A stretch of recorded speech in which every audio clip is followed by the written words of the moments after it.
তাঁতিপাড়া রিয়া হালদার 101 টাকা বাবার নামে দান করলেন।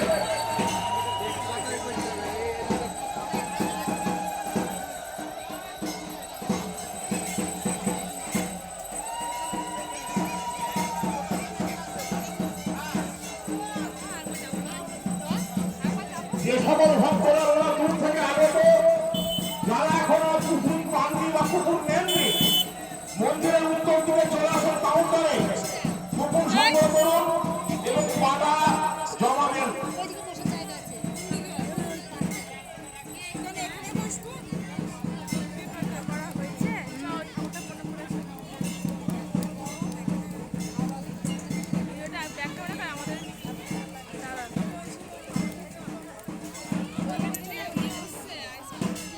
রবীন্দ্রনাথ বিশ্বাস 10